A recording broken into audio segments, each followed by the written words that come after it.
पौराणिक कथाओं के अनुसार बानासुर नामक दैत्य के कारण भगवान श्री कृष्ण और भगवान शिव का प्रलयकारी युद्ध हुआ था। दोस्तों, हालांकि इस युद्ध का जिक्र बहुत ही कम मिलता है। अधिकतर बातें जनश्रुति और मान्यताओं पर ही आधारित है। इस संबंध में विरोधाभासी कथाएं ही मिलती है। सही क्या है फ्रेंड्स, यह तो शोध का ही विषय है। दोस्तों, जनश्रुतियों के अनुसार इस युद्ध के कारण संसार में हाहाकार मच गया था। युद्ध में सभी तरह के अस्त्र और शस्त्रों का प्रयोग हुआ था। कहते हैं महाभारत काल में महाभारत के अलावा भी कई प्रलयकारी युद्ध हुए थे। इस युद्ध में भी हजारों लोग मारे गए थे। तो आइए जानते हैं कि क्यों और कैसे हुआ था भगवान शिव और भगवान कृष्ण के बीच यह जीवाणु युद्ध। दोस्तों, भगवान श्री कृष्ण 64 कलाओं के दक्ष थे। एक ओर वे सर्वश्रेष्ठ धनुर्धर थे तो दूसरी ओर वे द्वंद्व युद्ध में भी माहिर थे। इसके अलावा उनके पास कई अस्त्र और शस्त्र थे। उनकी नारायणी सेना उस काल की सबसे खतरनाक सेना थी। भगवान श्री कृष्ण ने ही कलारी पट्टू नामक युद्ध कला को इजाद किया था, जिसे आजकल मार्शल आर्ट कहते हैं। भगवान श्री कृष्ण के धनुष का नाम सारंग था। उनके खड़ग का नाम नंदक, गदा का नाम कौमोदकी और शंख का नाम पांचजन्य था, जो गुलाबी रंग का था। भगवान श्री कृष्ण के पास जो रथ था उसका नाम जैत्र और दूसरे रथ का नाम गरुड़ध्वज था। उनके सारथी का नाम दारुक और उनके अश्व का नाम शैब्य, सुग्रीव, मेघपुष्प और बलाहक था। और अब बात करते हैं युद्ध के कारण के बारे में। दोस्तों, श्री कृष्ण से प्रद्युम्न और प्रद्युम्न से अनिरुद्ध का जन्म हुआ। प्रद्युम्न के पुत्र तथा कृष्ण के पौत्र अनिरुद्ध की पत्नी के रूप में उषा की ख्याति है। अनिरुद्ध की पत्नी उषा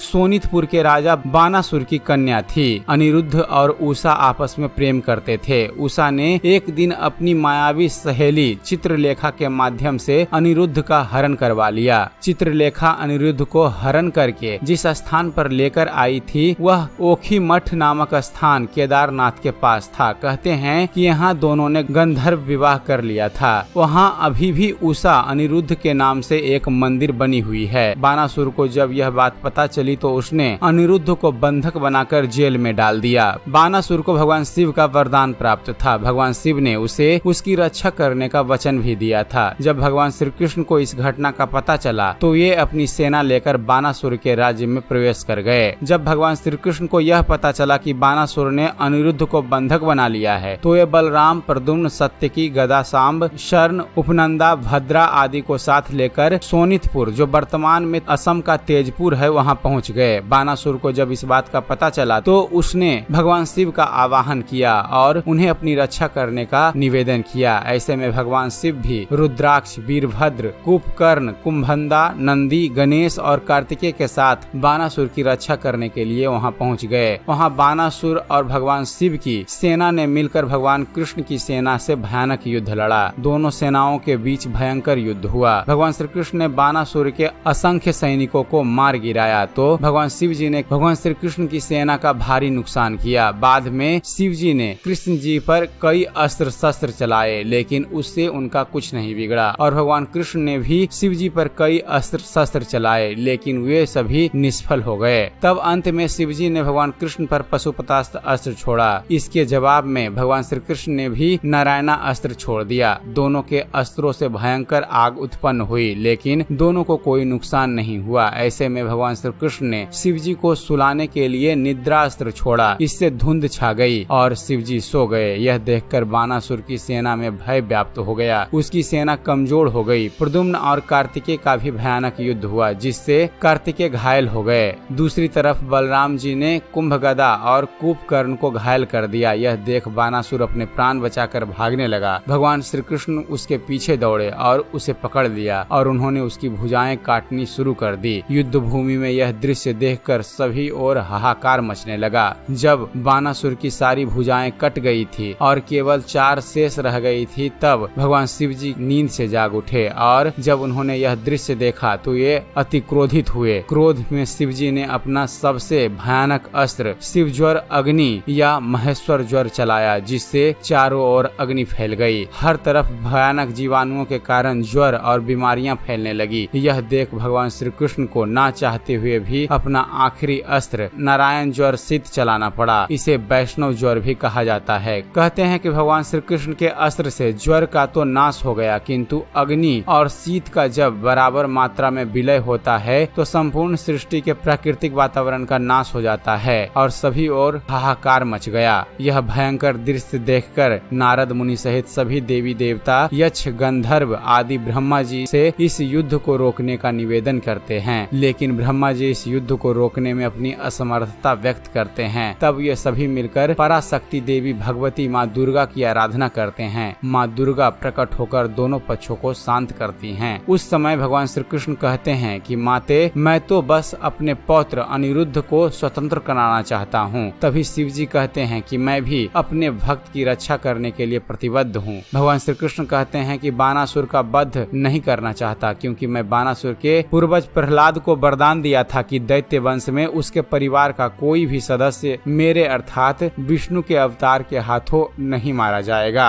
माँ भगवती की कृपा से भगवान श्री कृष्ण के ऐसे वचन सुनकर बानासुर को बहुत आत्मग्लानि होती है और वह क्षमा मांगकर कहता है कि मेरे ही कारण यह युद्ध हुआ, इसके लिए मैं बहुत दुखी हूँ। बाद में बानासुर उषा अनिरुद्ध का विवाह कर देता है। वैष्णव ग्रंथों में भगवान श्री कृष्ण तो शैव ग्रंथों में शिव जी की महिमा का वर्णन मिलता है। अंत में प्रचलित मान्यता के अनुसार भगवान कृष्ण ने असम में बानासुर और भगवान शिव से युद्ध के समय महेश्वर ज्वर के विरुद्ध वैष्णव ज्वर का प्रयोग कर विश्व का प्रथम जीवाणु युद्ध लड़ा था। हालांकि यह शोध का विषय हो सकता है। इस पर शोध किए जाने की आवश्यकता है कि आखिर क्या वे जैविक अस्त्र शस्त्र थे या नहीं। तो यह थी दोस्तों जानकारी भगवान श्री कृष्ण और भगवान शिव के जीवाणु युद्ध के बारे में। उम्मीद करते हैं फ्रेंड्स आप सभी को हमारा यह वीडियो पसंद आया होगा। अगर वीडियो पसंद आया हो तो वीडियो को लाइक और शेयर करना ना भूलिएगा। और दोस्तों ऐसे ही धर्म और इतिहास से जुड़े हुए ज्ञानवर्धक वीडियो देखते रहने के लिए आप हमारे इस चैनल ज्ञान मंथन को सब्सक्राइब करना ना भूलिएगा।